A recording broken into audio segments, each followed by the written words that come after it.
Good morning. I'm having some technical difficulties with my camera. So give me a second while you enjoy this beautiful picture of my backyard. Today is a bit rainy. Don't know if you can see the rain on that picture, but it is what it is. Oh wow, you can see the beautiful beautiful situation there. Oh gosh, why does it happen like this? It always happens. There you go. Oh my gosh. Okay. All right. Here we are. Oh, I'm back now. I'm back, everybody. Good job. Excellent. Well, you can't really see me back, but I promise you. I am back. The problem is I wake up like so close to the streaming time. Oh, here we are. Here I am. I wake up so close to the streaming time. I barely have time to do any of these things. But anyway, let me start. I have so many things to start here, like Zoom, for example, so my guests can come. Oh, this might mess up my camera again. Maybe not. I actually don't know. The whole thing is like so messed up. Let's see. Oh, of course it's not gonna work. Oh, that's amazing. Uh-oh. Oh,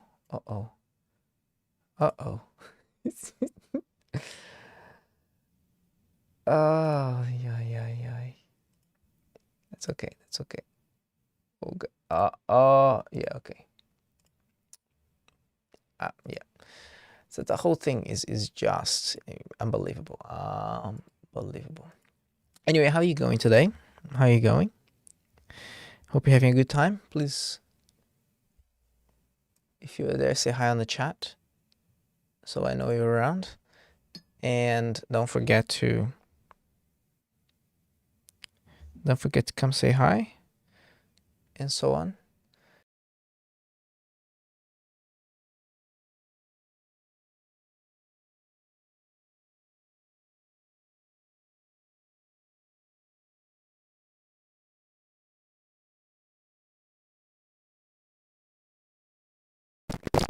He messaged me saying he can't go in the meeting. It's in progress or something. Whatever that means. I don't know. Try again, maybe. Uh-oh. Yeah, the whole thing is like... oh, there you go. There it is. Hey, okay, at least now I can... What a bizarre situation going on here. Oh, great, everybody. Am I using the right link for the meeting? I don't know if I'm using the right link. I think I am using the right link. Are you using the right link? That's my question to you. Okay, I don't know how to use Zoom. I should just probably use the thing I use every day. There'll probably be a better experience anyway. There's better audio.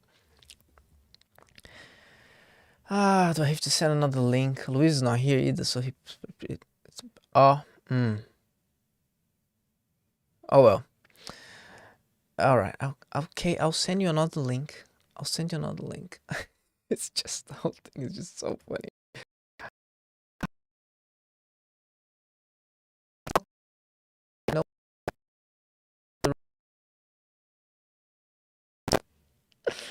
Oh, I don't know how to use Zoom. Oh no, this is unbelievable. Welcome to the comedy show. Oh, there he is. He is there. Yeah, okay. All right. Okay, everybody. Oh, this is ridiculous. He's talking. I can't hear him. And the reason why I can't hear him is because I need to put headphones on to hear him. So you're going to have to wait there, Noah, for a moment until... Oh, let's mute my video or hide self view. There you go. So big screen for Noah there. Anyway, oh geez, the whole thing. Yeah, great. So first things first, let me tell you the story. Oh, I'm so tired too, Noah. I can see you, but okay, here's the problem. It's Luis's fault, but I'm gonna blame him when he shows up. If he shows up, I don't even know if he's gonna come, to be honest. Last time he came without unannounced and was very, very disturbing. So this time, I sent him the link, so he might come. I don't know. All right. So last time I said I was going to donate blood, didn't I? And I did. I did try to donate blood. But this is what happened. I got there. First of all, they ask you lots of questions beforehand. They ask lots of questions. You do a questionnaire beforehand just to make sure that you are compatible and so on and so forth, and that you're not sick and you don't do anything that is risky and so on and so forth, because people are going to receive your blood and for various things, and sometimes in an emergency they can't really check. They do a lot of tests on blood though, and some tests fail. Like there's a chance of failing, and they want to make sure that their blood is pretty safe. So they ask you lots of questions. Turns out through the questionnaire, I'm from Brazil. I didn't find out I was from Brazil in the questionnaire. I'm just saying I'm from Brazil. So one of the questions, yes, so I was from Brazil, and then it turns out if you're from Brazil, you can't donate blood, whole blood. You can't donate whole blood because there's a chance your blood has Chagas disease. Chagas disease is a disease that is transmissible through a little beetle bug thing, and it stays dormant in your system sometimes, and I think once you have it forever as well. So what happens is that they also don't have a test that can detect it in the blood, so they can't take your blood because it's too risky. They don't want to give Chagas disease to people. But you can donate plasma. So your blood has been made up of many components. You have the red cells, the white cells, the platelets, which are the things that stop you from bleeding. And then you have plasma, which is the thing that everything is mixed together with the plasma and then transmits anyway, the plasma keeps your blood together. And the plasma also has a lot of good proteins like immunoglobulin. Ha, I said it right. Things like that, and they make many different types of medications with plasma. My wife needed plasma once. It's interesting. It was an interesting situation.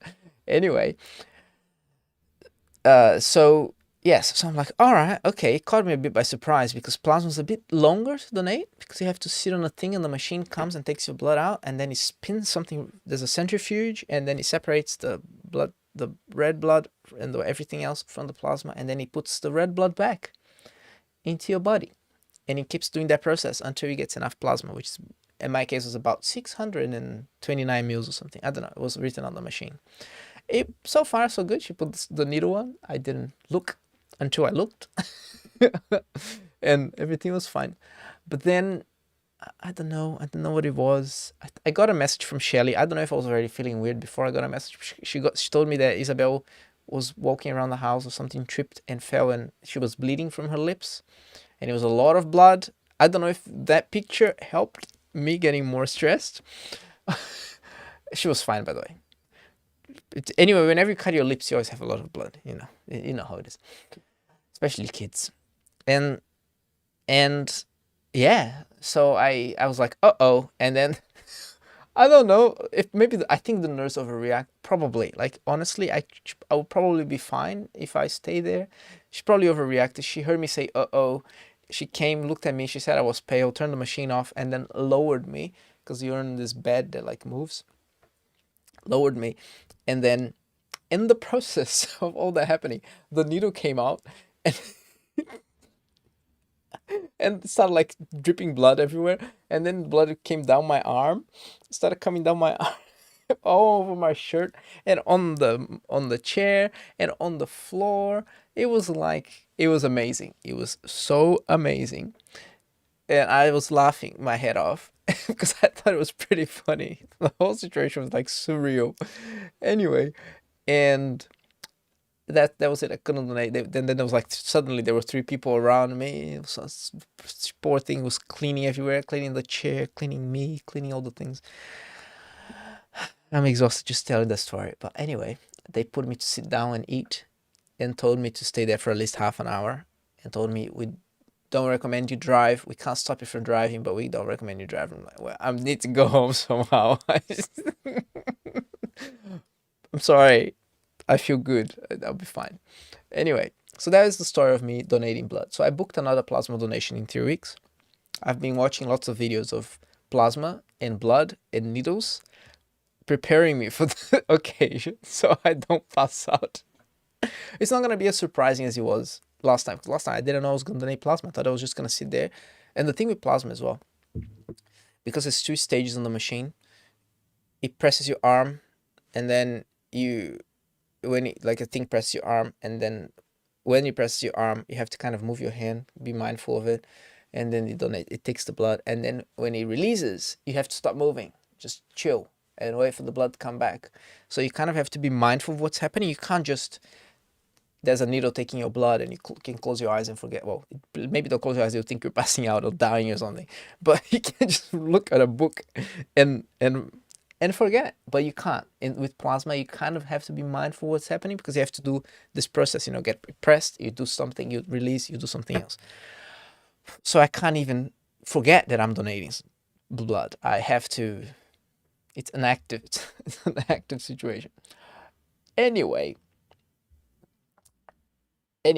so I'm going to read a passage from the Bible and then we're going to discuss, and maybe I'll get, oh, hold on. This is not, no, this is it. And then I'll bring Noah in. Poor Noah. I woke up early. Oh gosh. All the things are happening here. I woke up early. Now I can't see his face because I'm seeing the Bible. It's probably more important. Definitely more important. I'm not saying that. Okay, I'll stop talking. Let's go. I said, let's read from Revelation 5 today. That's basically what I'm studying in my Greek class. But listen, there's something very cool here. You might think Revelation, what? It's a weird book. It's a weird, amazing book. Well, let's just say that. So John, the whole thing of Revelation, John was in an island called Patmos, and he had a vision. Okay, many things happen. I mean, this is the beginning of the book, so not many things happened yet, but this is what happened. Then I saw on the right, it's right in the beginning of the book, of the prophecy.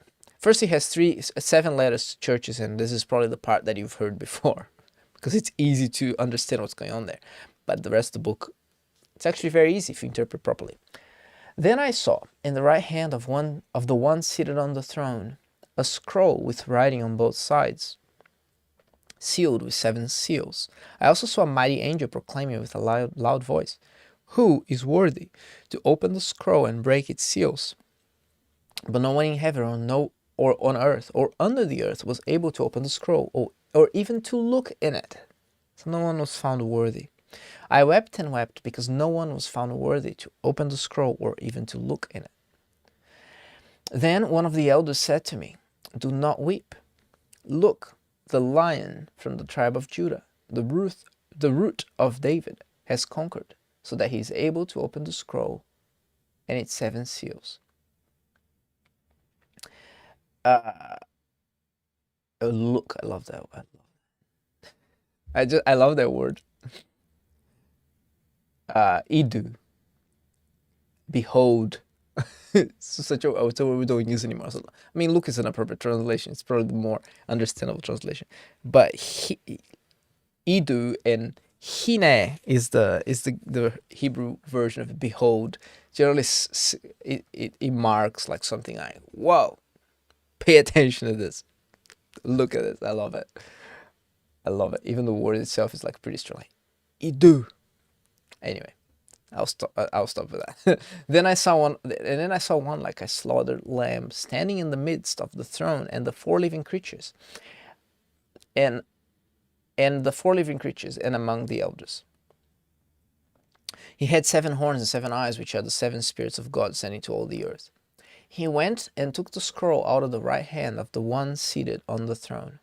When he took the scroll, the 4 living creatures and the 24 elders fell down before the Lamb. Each one had a harp and golden bowls filled with incense, which are the prayers of the saints. And they sang a new song. "You are worthy to take the scroll and to open its seals, because you were slaughtered and you purchased people for God by your blood from every tribe and language and people and nation. You made them a kingdom and priests to our God, and they will reign on the earth."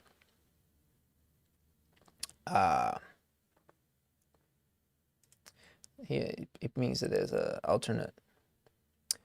alternate manuscript. There are alternate manuscripts that read, "You made them kings." It's hard to read that, but "you made them a kingdom, you made them kings." The meaning doesn't really change. Then I looked and heard the voice of many angels around the throne, and also of the living creatures and of the elders. Their number was countless thousands, plus thousands of thousands. They said with a loud voice, "Worthy is the Lamb who was slaughtered to receive power and riches and wisdom and strength and honor and glory and blessing." I heard every creature in heaven, on earth, under the earth, on the sea, and everything in them say, "Blessing and honor and glory and power be to the one seated on the throne and to the Lamb forever and ever." The 4 living creatures said, "Amen."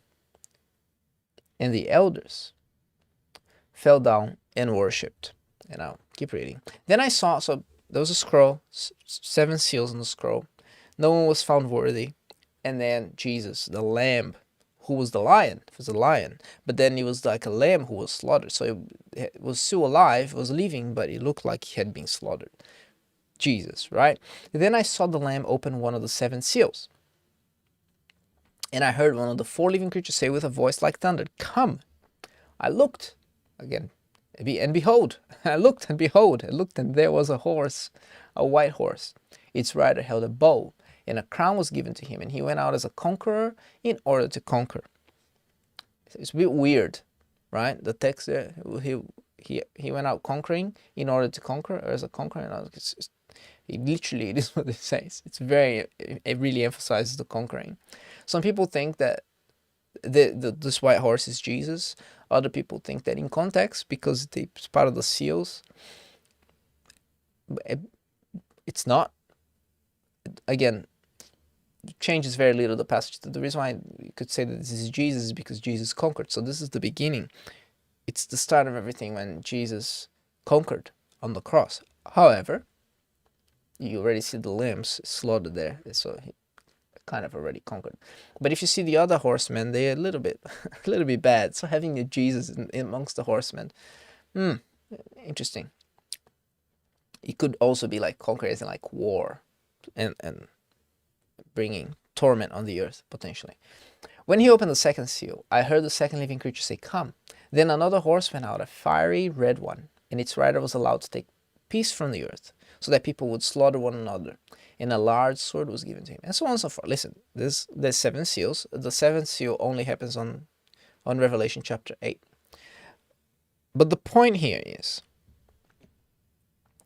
these are all things that are happening on the earth, and they will happen until Jesus comes back. Revelation is very clear that it's not going to get better. It's not going to, oh, now we're going to have a beautiful time. No. It's like this. There will be tribulation. We are living in the moment of tribulation. I'm an amillennial, so we are living the millennial, the tribulation time. All right. Now, I haven't studied Revelation extensively, so maybe I'll change my mind. But what is very clear in Revelation is that tribulation is happening, and it will happen for some time. But the most important thing is who is seated on the throne, and who conquered, and who is worthy. It is God. Through all this, God is seated on the throne, and he is sovereign over everything. And it's interesting. Okay? It's interesting because in the Greek, yes, and then I saw the Lamb open on the seals, and I heard, and then there was a voice like thunder, and then come, erhu. Erhu is, it's a imperative. It's an imperative saying come, strong. So like as it is translated. I don't need to tell you the Greek for you to understand that. But there are manuscript variants here. Okay. Oh, it's a bit small. So if you click the little button there, you know the variants. So it's interesting. Okay. Because the most respected manuscripts, the most oldest, it's likely that it was written is come. However, there are manuscripts that say come and see. Erhu kai ide. And I saw, come and see, and I saw, kind of making the come be directed to John and not to the horse, right? And not to the horse. Although, in here it's a bit more clear that it's directed to the horse, because it says come, then another horse went out. So it's very specific that who came was the horse. Why would they do that? Why would someone change the manuscript? So it's believed that it was changed to make it easier, to make the theology easier, because some people couldn't understand why God would be in control of this horseman doing these things on the earth. I made a video about this. One of the lives I was talking about evil. Evil is not good. Don't get confused. Evil is not good. Good is not evil. And God is not doing evil. But ultimately, He's allowing these horses. You see, it's even written in a way. You see, when He opened, that's clearly the Lamb. I heard a second language say, come. Then another horse went out, and its rider was allowed to take peace. But in Greek, and it was given to him to take peace. Edothe. And that's in the passive. In the passive tense, it's clearly, it was permitted, right? It was allowed. But it's like it's a passive tense, as in the horse, someone gave it to him, and it was God. It was God who gave the horseman to take the peace from the earth. Doesn't mean that God is doing the evil, but He's in control. He's always in control. He's sitting on the throne. So, as a Christian, which is really, this is written to us, to Christians, who, well, it was written primarily for the people at the time who were being persecuted, but it's also written to us, because this tribulation will happen for us, the church, the Christians, for us to trust that God is in control. And you can keep reading, it's very good, the seals. Now I'm going to get Noah to come, and then we can we can. If he's still there, let's see if he's still. Oh, there he is. I can hear now. No, if you talk to me, probably. Oh, great, excellent. Now other people can't hear you yet. Let me fix this. Oh, great. Hello. Hello. How you going? I'm going well, thank you. You're You not got me very up dark. early again. You're not Pardon? dark. You're not dark like last time. No, I'm not dark. I have a light on this time. I have a light on. Great. Sometimes I can hear myself, so you might have to put headphones on or something at some point. Oh I yeah, don't know. I'll do that. No, it's okay now. Well, Oh, it's okay now? yeah. If it gets bad, just be ready. Just I don't Okay. because it's distracting. Anyway, you of course you're paying attention to the reading of that text. I was paying attention. What caught your eye? What does that mean to you? I'm joking. Please don't. It doesn't matter what it means to you. It matters what the text actually says. But Well, God told me. okay. What did you get? Listen, if God told you, who am I to argue with God? No, I'm joking. I'm joking. I was playing off Stephen Furtick there, and his message. Or Um, many people's messages will say, no, I found it interesting. Especially the last part you were going on about the allow part. Um, I haven't studied Revelation. So admittedly, I didn't know that was there. mm. Um, but It's a different then translation. That, by the way, that's a Christian Standard CSB, Christian Standard Bible, which so is do all not. versions have that? The Well, some allow part? versions. No, ESV I think translates as. I think it translates more literally. It translates it was given. Let me get my paper Bibles. Hmm. You can keep talking, entertain people. Yeah. The reason I ask is because I think I came across a verse in the ESV. I was reading Ephesians 5 in the ESV, and the way that the ESV phrases it is, if you guys know it, it talks about men and women loving each other. What are you Ephesians reading? 5 What are you does. talking about? Oh no, I was saying that the reason that I asked is because I was reading Ephesians 5 recently, Oh, okay. and I was switching between translations. I went from the Yeah. ESV to the NIV. Oh, okay. Um, That's but interesting. then, Tell me the difference. but then, the difference was in paraphrasing, but it changes the way you understand the passage, right? Interesting. So an egalitarian would put high levels of emphasis on the submit to one another out of reverence for Christ, right? Um, Yeah. that's a verse in Ephesians 5. But then in the ESV, that is included in the paragraphing beforehand, in which case it would mean that it's still talking about everyone, right? Mm-hmm. It's talking about the body of believers. Mm-hmm. But then in the NIV, it has that phrase in the paragraph after as like a precursor to when Paul starts talking about marriage between man and woman. Which again Oh, changes the meaning of interesting. how it sounds. Because like I was listening to John Piper and I think he was reading from the NIV at Yeah, least, right. or maybe he was reading from memory. I don't know.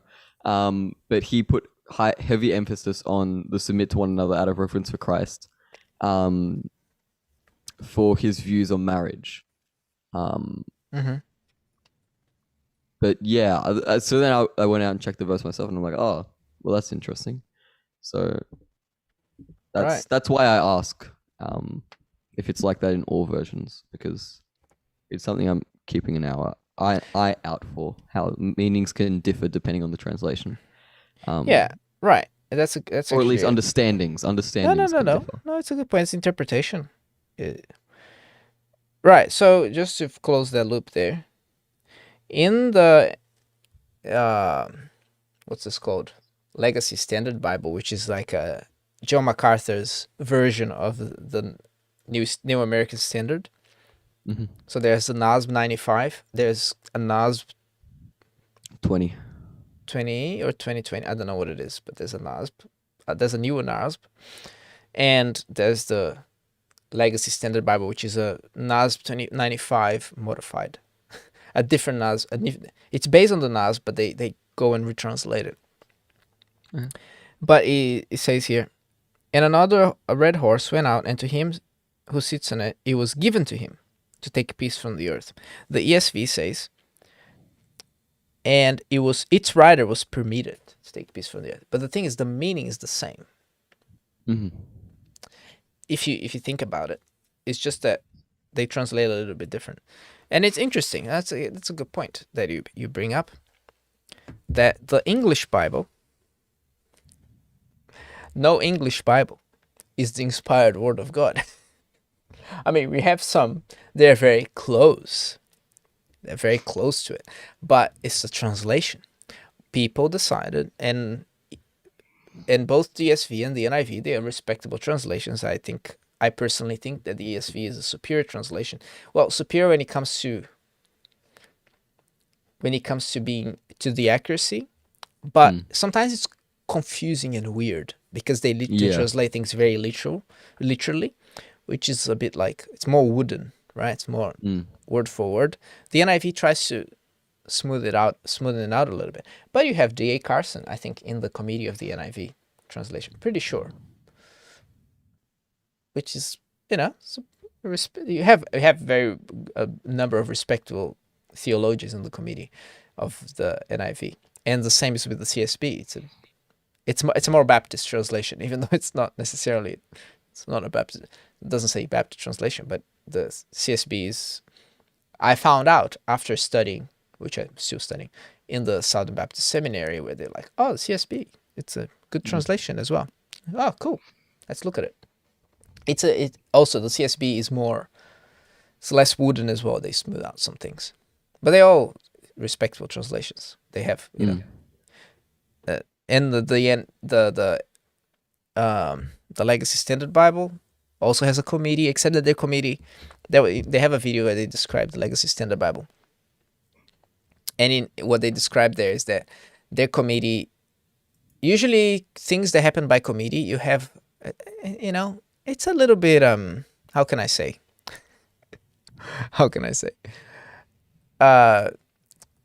Things that happen by committee, sometimes people discuss and argue, and you have people with different views of things. And then what happens is that sometimes you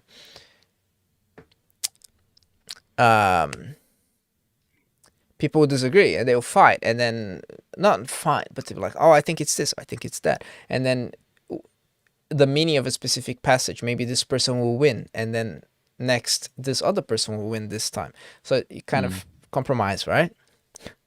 So you end up with better than the Passion. Well, I was gonna get there. Right. So the thing about the Legacy Standard Bible is that their committee, they all in agreement with doctrine.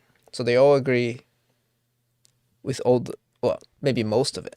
So there's no discussion. Their committee decides things by how do you say when everybody agrees? What's the word? Unanimous? Yes, right. So they decide things unanimously, which is different in a way. At least that's what they said in their video. While in an NIV committee, for example, there will be all sorts of different people there who, oh, we don't like that the Bible is gendered. Let's make it less. And then the new NIV comes up. It's like,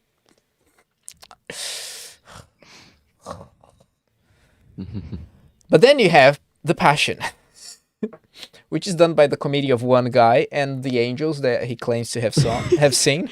So, and then it's a mess and a dumpster fire. So that's what you get for. Please don't read it. Anyway, so the thing about Revelation though is that people get all worked out about specific points of it and try to match it to what's happening today. Like, oh, this is Bill Gates. And look, Bill Gates is really an antichrist. At least a picture of an antichrist. That's the thing. Like, perhaps there will be one antichrist that will come and then Jesus will come back. Perhaps. But throughout history, there has been many types of antichrist.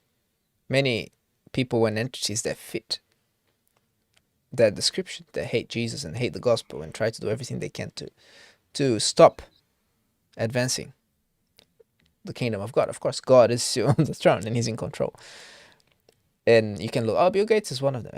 And I don't know, Trump or this president or whatever. Although Trump is more like, he's so funny. He's so proud of himself. Did you hear that he said that no one has done more for the for the churches for Christianity in America than he has? He said that? Yes. What? Look, I understand. I think I understand what he's saying. He's probably saying that, like, of all the presidents, that no one has. But also, it's like, dude, you're thinking too What highly of the heck? yourself. The church will keep being built regardless. Now, it is true that he has done a lot for. He has done a lot for freedom of religion when he was in power, especially for Christians, which is good. And you see the new administration is like, no, this and that, whatever. We'll teach your kids whatever we want. You were a terrorist if you disagree. It's like, what the heck? What the heck Yeah. is wrong with these people? But anyway, so some people are like, oh, Trump is a image of a whatever. So the point is, instead of focusing on these fantastical things and trying to match the prophecy of Revelation into a world which is not. I mean, it is talking about our world, but that's the thing. It's talking about our world in a different way. For example, if you think about God is on the throne, He's on the throne.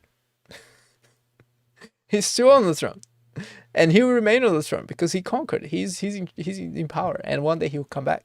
And then there's a in front of the altar there was a bowl with the prayer of the saints. We are the saints. This is our prayers. When you pray, it's before God's throne. It's like an incense rising up to Him. So we are part of that. It's happening right now, but not in the sense like, oh, this horse is Bill Gates and this thing is such and such. Like, I know people who are obsessed with Revelation and obsessed with finding the Antichrist. It's so depressing. Because it's like that one. It's like that one. It's like that one end times teacher on YouTube who who's always preaching about a new Antichrist. Like they put out all these videos. It's like, and some people are just obsessed with finding it. And I'm like, I know, missing out on so much. Such a waste of time. Look, especially I'm from Brazil, so in Brazil we have all the different theories of end times. There was a guy in my church who I think he had his own thing. He had a graph, like he had a map, he had a thing, he had a whole plot thing going on. I don't know if he updated every year with new things. I don't know. He had stuff, man. He had this. He was full on It's obsessive. into the thing, right? Exactly. I know a But- family who bought a farm because they were afraid that the end times were coming, and so they were afraid that supermarkets would not allow Christians inside, so they bought a farm. Well, Yeah. well. Now let's talk about supermarkets not allowing people inside. Okay, but by the way, you wanna match things to Revelation.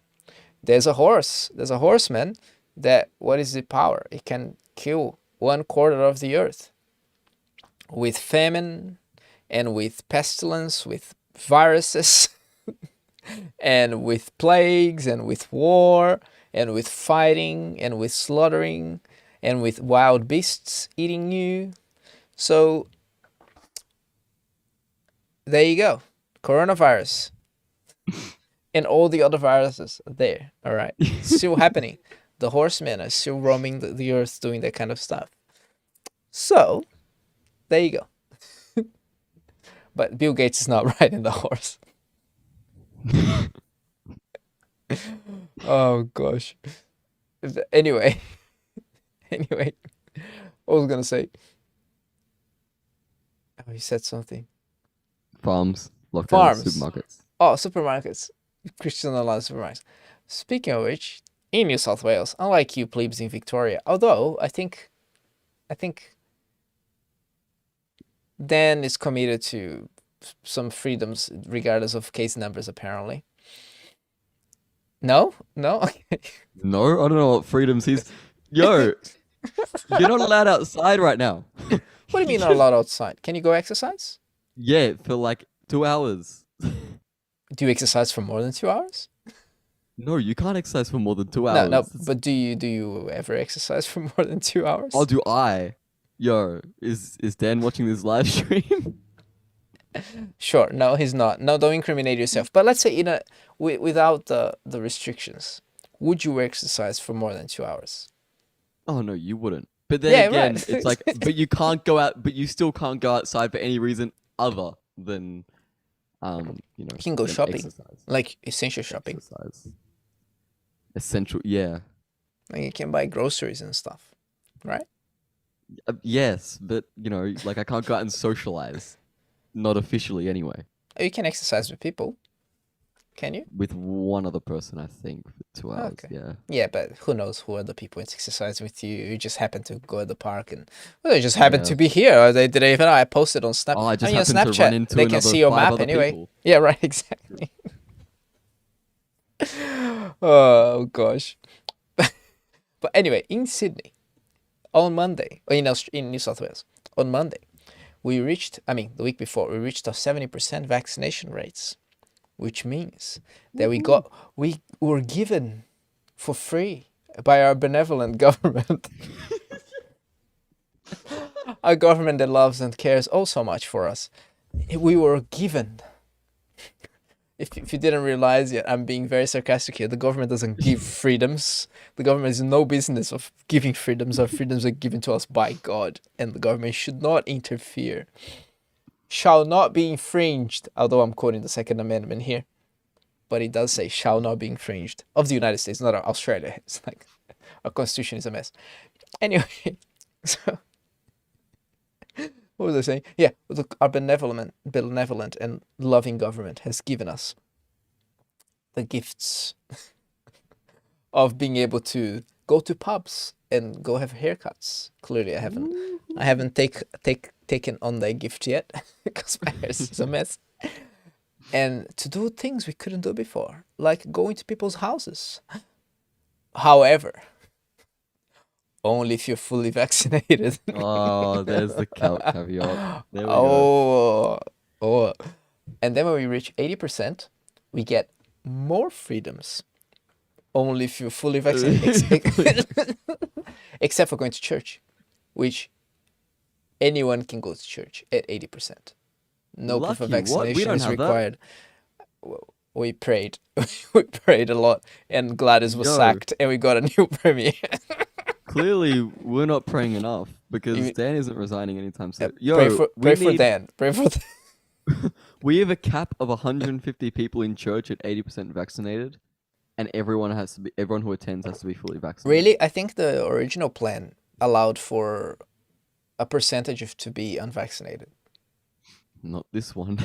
Oh, okay. Maybe they changed it after. Maybe the thing is, it doesn't matter what happens with the restrictions. There's always gonna be someone who's gonna complain and be like, so sometimes they change their mind, because at the end of the day they want to win elections and make people happy. So if the majority wants more restrictions, they'll put more restrictions.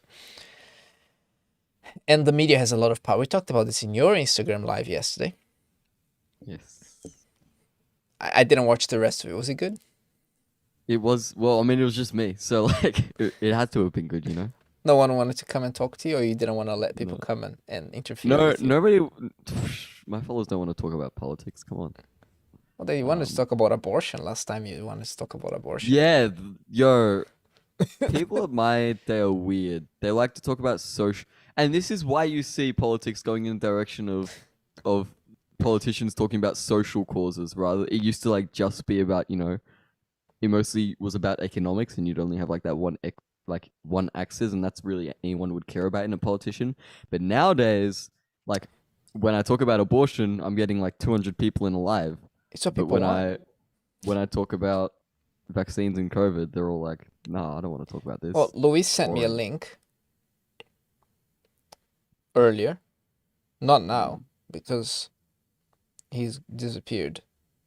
But it was a news report talking about Hillsong. Great. I was published October. Oh, it was published yesterday. Oh, I didn't see that one. Talking about Hillsong's revenue. I used to go to Hillsong. The media is very mean and partial on them. It's very ridiculous what they do. Now, I'm not saying I'm gonna criticize them. I'm saying this because I'm gonna criticize something that the news report posted here. Mm. But anyway, they were talking about the what is it called, the annual report. And look, if any member of Hillsong can go to the finance manager, the CFO, and ask, I want to see your books, and they will show it to you. I've never asked, but I know that that's there.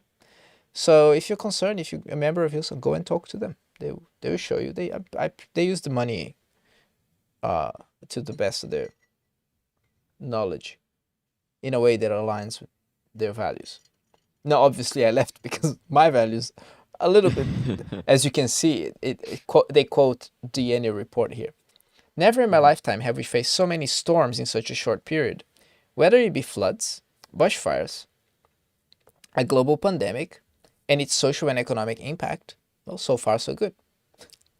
Or George Floyd's tragic loss of life that led to the global stand against racism.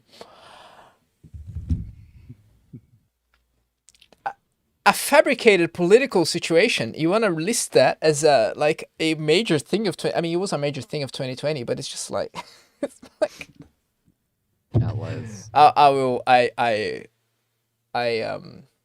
What were we talking about before this? We're talking about what people want to hear. This is what people want to hear. They want people to be like, but they're like, oh, please give me a break.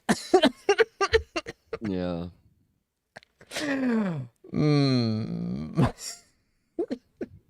Anyway, what were we talking about? What people want, politics. Oh yeah, so New South Wales. Now we can go and do things if you're vaccinated. Which, I don't think the vaccine is like an assault on Christianity. Though I think it's tremendously harming it, because I think it divides the church too much. But again, we can go back to democracy and all that. Yeah, my church is doing well because our pastor is being a master of not dividing people by those things, which I think is good. He's also not.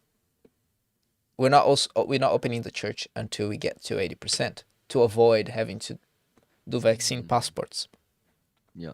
Now, the plan that was announced, even before it was announced that unvaccinated people will be allowed at church, the plan for the church was for 5 weeks we're going to not meet for the benefit of the unvaccinated because we don't want to exclude them. But then after 5 weeks we will meet regardless and we will follow the government advice. So they were planning on obeying the unfair and unreasonable block on unvaccinated people into church, because no one should be excluded from the gathering of God's people, unless there are people who are anathema, who are excluded for theological reasons. Then sure, they should be excluded, as the Bible clearly explains. Now, he preached a 30-minute sermon. There's a video on YouTube. If you go and look for MBM something, there's MBM Rudy Hill. There's a video there. It's very good, and he explained the reasoning behind it. So he's being really good at labeling this vaccine discussion as like a minor thing, as a secondary issue, which I think it helps people be united. But there's inevitably, in a church with many different people, there will be people who will be nervous about going in a place with unvaccinated people. As you read the news, the media is very good at manipulating people. It's like, oh, I posted in my stories. I even used the R word. What's the R word? Retarded.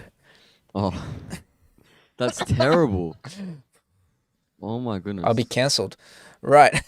I said that people would think like this. No, you'll be cancelled by your youth kids. I can't believe you use that word. Oh my goodness. Don't you ever use that word? Shh, say no. No. Well, no, especially because it's just a weird use. It's just not a great word to like. No, it's just not in the lingo of today's day and age. You've been conditioned. To what? To what? To not use certain words because they are not very nice to be used. No, it's just because of the lingo. I can use other words. Believe me. Exactly. I have an unholy mouth sometimes, okay? Don't no, Every don't show time that us. Dan announces a new lockdown, I'm like, no, no, I'm Don't show joking. us. Joking. Anyway, so I for the people who believe like this. Anyway, I think it's not on my stories anymore, so I'm safe. If anyone goes there to try to screenshot, it's gone. But anyway, there was an article saying the media is like, how, oh my gosh, how to avoid unvaccinated people. And I'm just like, oh gosh, how to stay safe from unvaccinated people. I'm like, you're vaccinated, you should be, you're protected. What are you complaining about? It's gonna be a new it's gonna be a new pseudoscience. It's gonna be like astrology. It's gonna be trying to It's predict who's unvaccinated. right, it's already a bit like this. Well, and people who are vaccinated, not everyone is. I mean, I'm talking about vaccines on YouTube. They're gonna block this video. I'm doomed. But anyway, I'm not doomed. But my YouTube channel might be. So, uh, yeah, even vaccinated people can get the virus and transmit the virus sometimes without knowing because they're not gonna get any symptoms. So, eh, eh. I don't know what's gonna happen. We're gonna see. We're gonna see. New South Wales will be the Australian pioneer on what's going to happen, and see if people is gonna panic when the cases go up, and then the news are gonna be like, "Oh, we should go back to lockdown." People focus on the cases, not the deaths. Because for the media, That's it's a good good that way we're of locked looking down at it. because we have more time to be on their websites, watching their ads and stuff. They make more money when we're on lockdown. You see, some people have financial interest on lockdowns. Some people lose everything on lockdowns, but some people get very rich or When get you're their business constantly going again. refreshing the page. Yeah, right, exactly. People constantly, instead of socializing with their friends and enjoying their life, like most people in the world are doing right now. Yeah, the rest of the world is laughing at us. Have you seen, like, there were protests in New York City with Australian flags, and they're Yeah, but saying, get their Australia out of healthcare lockdown. sucks, man. They should fix themselves before trying to fix us. Yo, even Afghanistan. That's no. Afghanistan was talking about how they don't want to become like Australia. Yeah, but you see, Afghanistan is doing that for political for political reasons. It's true. Like China was mocking us the other day, and Really? rightfully so. Yeah, because when China was being super crazy with their lockdowns and restrictions, at least the public ones that we know of, because I have no doubt that they were locking people at home to die. Absolutely no doubt. Because it's like they're sick, they're gonna die anyway. Why infect the rest of the population? For the sake of everybody, let's lock these people at home so they die. Surely Mhm. they did that. It's not gonna be. I mean, there were reports of that, but anyway, so Australia was criticizing China for some of their draconian. You know what I mean? You I don't know don't know what I'm what you're talking trying to about. say. So the Draconian. very restrict, they're very restrictive policies, and then when we went back to crazy restricted lockdown, people in Chinese politicians and media were like, "Oh well, how the turntables or how the tables How have turned the turned," tables are. Yeah. and saying, "Look, you are like us," which they were not wrong. So, but they were doing that also for political reasons. They have no interest on how we're going and how we're doing. How nice of But China to care about our well-being. oh right, so caring. But It's amazing. but the thing is that they were not wrong. They were pointing out the hypocrisy of our own government to complain about them while doing exactly the same. So, when China comes and points that out, I think we're in a bad situation. But anyway, 1st of December, everyone will be free to do whatever they want in New South Wales. Everyone. That's crazy. See, that's why I like this plan. That's why I'm not too annoyed about this plan. I mean, it's a bit annoying right now because it's restricting people's freedom Your based on plan. vaccination stat. No, the New South Wales plan. Yeah, not the Victorian plan. Yeah, no, I don't know about Victoria. Yeah. Look, Victoria is like having many cases. Very few deaths though.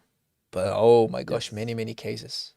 It's the pandemic of the unvaccinated. Except that they don't Mhm. tell us how many of these cases are vaccinated. Yeah. Like they have that data, they just don't give it to us. Like, yo, Ah. how many reasons do I have to be skeptical? It's- Maybe if you dig down, maybe they do in some place there. But what they don't tell us is how many people are asymptomatic. I want to know how many people are asymptomatic. Mm. But if they tell me, I'm gonna be like, ooh, 60%. Wow, what a dangerous disease.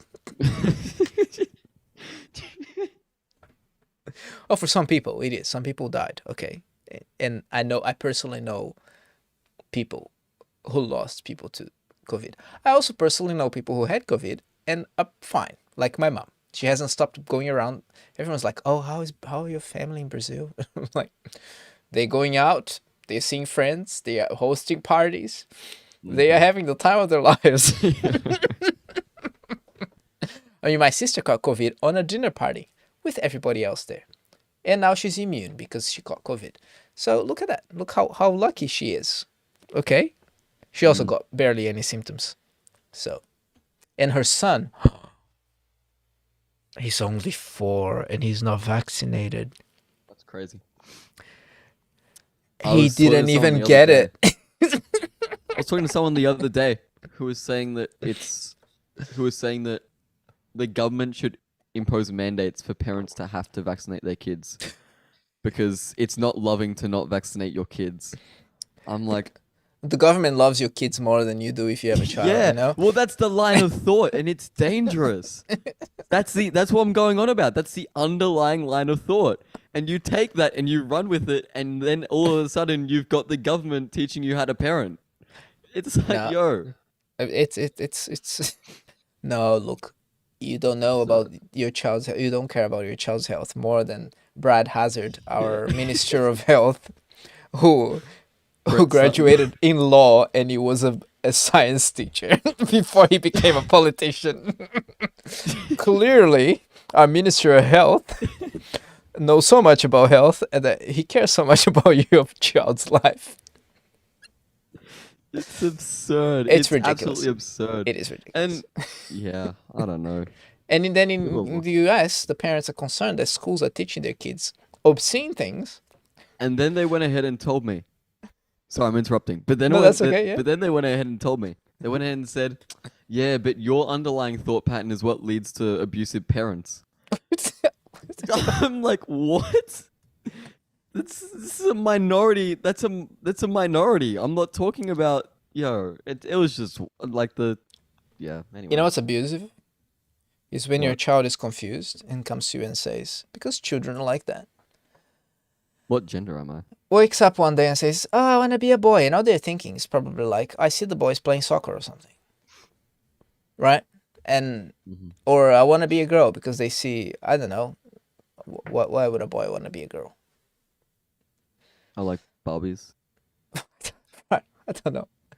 And then the parents are like, "Oh, we have a transgender child. Let's start dressing them up in the different clothes and giving them dolls and stuff." Mm, Instead of, this is abusive. That's abusive. That is abuse. That's evil. And then giving medication to children because they are confused. yeah, but in Please, some cases, that there are leads to two abuse. situations. There are Yeah. two situations that I've read about. One is where there's currently a father in Texas who's fighting for rights for his child not to undergo um, hormone therapy or whatever it is, Right. because what happened is he has some custody, but not he doesn't have full custody. Right. But the mother does. But then what happened is the child went to the whatever place they go to, the therapy place or whatever. And they showed him a picture of a male doll and a female doll, and they go, "Which one do you want to be?" Sounds And he very picked the female scientific to doll. me. Sounds very Yeah. scientific to me. So yeah, literally. They should have shown Then different Paw Patrol characters and say, which one would you like to yeah, be? Do you want to be Chase or exactly. Sky or Zuma? Exactly. Or, Do you want to be the dog or the cat one? There you go. How accurate. oh, let's convert you into Chase then because it's very cool. Yeah, exactly. But anyway, so they do this, and then now the father's fighting for rights. The other case I saw is someone who um is a transgender child who was transgender, um already underwent the transition and now realized like, oh, I'm actually not a girl, I'm actually a guy, right? But then the parents are like, no, we got to keep portraying this narrative. Like, we can't just tell all our social media What? followers. Yeah, it was What? on the new. Yeah, they What were the like, heck? we got to keep this narrative going because it's bringing us so much money. Hey, Noah, be Like careful. no, That no. that kind of thinking leads to abusive parents. No, it's Then serious though, man. It's yeah. it's whack. It's like, yo, it's just weird. So that's why you So buy a farm, homeschool your kids, it's like, run away from these people, from these crazy people. true, true. It's I've always wondered what would happen if you put what would happen if you just gave like everyone on the left like their own colony. You just put them all on an island together oh, they and tried just that. segregate. Did they really? Well, they did it to themselves. Really? Oh, wow. So I'm reading this I book. don't I'm know. almost finishing about the history of socialism. Socialism started like that before Karl Really? and Engels. Yes, they built some colonies, some socialist colonies in America even. A guy named something Owen. And anyway, so they built these colonies like New World, New something, whatever it was called. And Hmm. the book is called Heaven on Earth by Joshua Muravchik. It's a very good book. It gives a. I was reading over there. It's sitting right there. Oh no, just the name Heaven on Earth. I find that amusing. Heaven on Earth, Heaven on Earth, because you're trying to build heaven on Earth in these beautiful colonies where everyone gets what they need. You know, what is the socialist motto? Motto is from Oh, from each according to their to each means. their abilities, to each your own need. Yeah, so from each to their according to their abilities to each to their need or something, right? According to their needs. Mhm. So it's a beautiful colony. You know what happened? People didn't want to work. People just wanted the free stuff. Oh, taking the garbage out? No, that's not for me. That's for the other guy over there. They Yo, I failed. would be the same. I would be the same way. Like, yo, if you're about to promise me heaven on earth, you better bet that I'm gonna be kicking my feet up. I'm not doing work. But they didn't give up. They kept trying. And then because people don't want to do what they need to do, they do it by fiat. So it's like, no, you have to do it. It's the law. And then And then you get in Israel, authoritarian. or in even before Israel was formed, they had this kibbutz. Have you heard of the kibbutz before? The what? Kibbutz. No, I All haven't. right, so the kibbutz are like communes, and Mhm. they kept the Jews. Well, these were yeah, probably mostly Jews. It was a very religious thing. Mhm. They formed this community, these communes, and it was like the plan in America, and they Mhm. still exist today. Some still exist today, except that they're not that socialist anymore. But it was good for the defense. So it worked really well for the defense because they were getting these close communities. And as Israel became a nation, they built this kibbutz around to establish their territory. So and they had a lot of soldiers who lived in them, and it was the same thing. It's like to each according to their needs, from each according to their abilities. It was like communal. Everybody gets the same thing. They all eat in the same place. The kids are taken from the parents early. The kids all sleep in one place just for the kids. They are taught, the right things, quote unquote, the right things, and yeah, and it flourished until the kids grew up and they didn't want to be there anymore, and they wanted the nice things that other people had, but they couldn't have because everybody had the same things. They want to wear different clothes. They wanted to do different things, and they wanted to work in other places and not work in there. They wanted to pursue careers and stuff. But it was successful for some time. But it gets to a point that why this lazy person here not doing their work? I don't want to live with this. I don't want to be a. I don't want to. Why is there a I don't want to be in freeloader an here? isolated community with this person. I don't want to share my goods with that person. Yo. Right. So then they started. It became a more capitalistic situation, and they are not really communes anymore. Yeah, I can just hear the people saying, give me the real value of my labor." That's what I can hear the people saying. Right. So they had to start paying people differently and doing. Yeah, and then that leads to wealth Ah. inequality and the gender pay gap. Can you believe it? That happens, you know? Oh, because some people work more than others. Right. Yeah. And What are some you gonna do? people also do a wonderful thing called motherhood, and it's beautiful, Right, and right. it's Which God is, I given. think it's more valuable than working as in any other capacity. Now, Hmm. it's a caveat there that I think is a true criticism that the church sometimes worships with marriage and and and families. Now, I think marriage and families are a gift from God and definitely, in a way, a commandment from God. I think it's a commandment for everyone, but it is very, very important. If you reason, like I used to think, I we have two kids, Hmm. and people would ask me, uh, "You want to have another one?" And I'm like, "Nah, I don't want to change nappies again. I can't deal with it. I've had enough. I've had enough. You don't understand. It's very awful. Changing nappies is awful." Okay. And people will look at me like, "Is that your excuse? Is that your reason?" I'm like, Yeah, that's what I'm looking at you like. right. And then one day, God spoke to me. Now, I was listening to a message, a biblical message. The Holy Spirit, through the Word of God, convicted me. It was not like at random God spoke to me and I had this vision. No, no, I'm not Stephen Furtick. But I was listening to the Word, the Bible, being preached by John MacArthur, and he was talking about family. And God convicted me through His Word that that was a lame excuse and that I should stop thinking like that. And I'm like, you're right. Of course, he's right. I don't even know what we were talking about before I started talking about communes and kibbutz. Yeah. Something about Let's. socialism. But anyway, Well, what were you saying about the church glorifies marriage too much or something? I think that's what you were saying.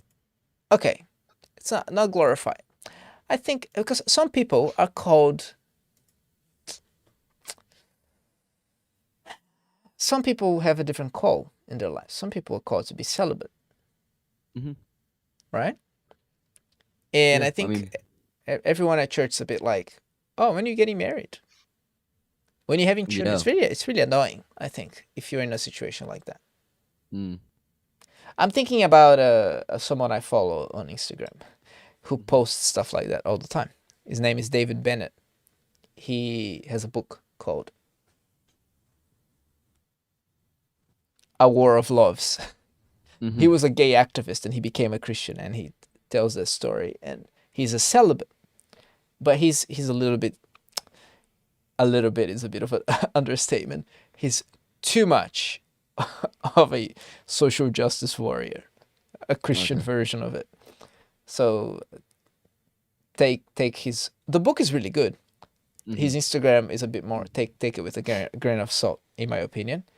Hmm. But he's constantly complaining that the church worships, like that doesn't value him as a celibate, which I think there is truth to that. Yeah. You see, because I think maybe perhaps God called him. Yeah, God, that's God's gift to him. And if you read Paul, you see that Yeah.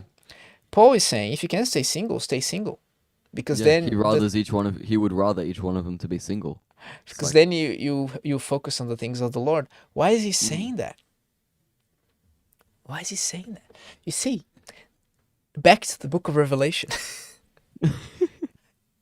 What's the most urgent thing right now? It's not racial inequality. It's not people being safe from COVID. It's not poverty.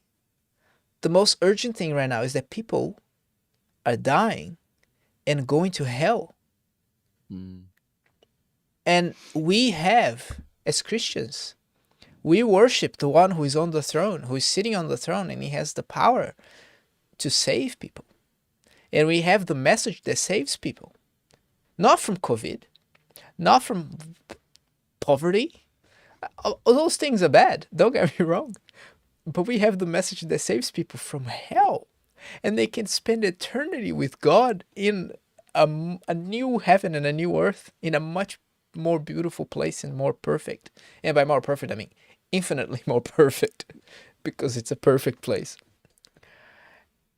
And if you can focus your life on on preaching the message, preaching the gospel, and going and reaching people. That's better than having a family Mm. and being married. But if you're gonna be consumed by your sexual desires, as Paul says, it's better that you marry because then you'll be sinning. You don't want to be sinning. But you see, the reason why Paul is saying that is because there's an urgency in what we do as a Christian, as Christians. It's repent, people, repent and worship God. Turn back to Him. I think that's what one of Paul's messages would be to the church today. If Paul was to come back here and write a book. Oh gosh. To the Church of Hillsong. Or any church, I think. Or any church. That's right. But I just find it funny how, what if the book was literally titled Hillsong? To the Church of Hillsong. Yeah, right. Second Hillsong. See, with great letters, I'm writing you this message. No, because then what's his name? Brian would go ahead and market it somehow. He'd start selling it. Wow. Nah, he wouldn't do that. He's not Kenneth Copeland. Oh, what's the name of that prosperity gospel teacher? The one that was on TV. I mean, there are lots, but Which the one that was on TV? That's very specific. yeah, it's just the famous one. He's always on TV. I forgot his name. Him. Joel Osteen? Yeah, Joel Osteen. He would 100%. He would start market as and sell it 100%. Yeah. If you haven't already, you guys all need to go see the American Gospel. Oh, it's very good. I was like, what is he gonna recommend in my live stream? Yeah. No, you recommended it to me as well. Yeah, the American Gospel. Great. Great. Two films. There are two of them. The second one is so good. Yeah, Christ Crucified. That is so good. So good. The first one is good. But the second one is so good. It's like, if you're Pentecostal, you say it's anointed. It's like it's anointed. It's you know why it's anointed? Because it's the word of God. That's why it's so good. It's like the Bible, like on your face. It's so good. I love it. Well, we've been talking for about an hour, so I feel like we need to terminate to finish this at some point. I've got school in an hour. Yes. Well, I don't know what I'm laughing. I have to work. And I'm about to go back to my liberal education. Hey, they know what they're teaching. You go to Christian school. What are you talking about? Yeah, but there's still don't say bad things about your school. Don't say bad things about your school in public. No, I'm not saying bad things about my school. But there's still a left lean on education, regardless of where. Right, of course. Well, that's because of the curriculum. Yes, exactly. Because if you want to have a school, you have to abide by the curriculum imposed by the Minister of Education. Yeah, they care about your kids more than parents, you know. Gotta make sure you're teaching them the right thing. Yeah, man. Unbelievable. Anyway, to all the 7 people who watched. 7 people? That's more than last time. Last time we had 2. No, last time. No. I'm not saying 7 consecutive people. I don't know if the stats are right. I think they're wrong. I'm just gonna blame YouTube and the stats. They're wrong. Last time we got more people. I don't know what happened. It's your friend who came. How did we have more people? No. Last time we had more people. How? There were only 2 people last time. No. 2 consecutive people. Oh. This is 7 people in total. Oh, 7 people in total. Well, yeah. Well, I dropped in. You no doubt dropped in. Then 2 from last time. That's 4. I don't know who the other 3 are, but you know. Well, James is not here because he didn't say hi. So. Oh. Well, you got 4 other people then. Right. Yeah. Anyway, but thank you for watching. You can stay. You can stay on the Zoom, Noah. And I'll see you next time. Let me. Oh no! What am I doing? I'm so bad with this. All right, bye. See you next Wednesday. Maybe Friday I'll make a video as well. Okay.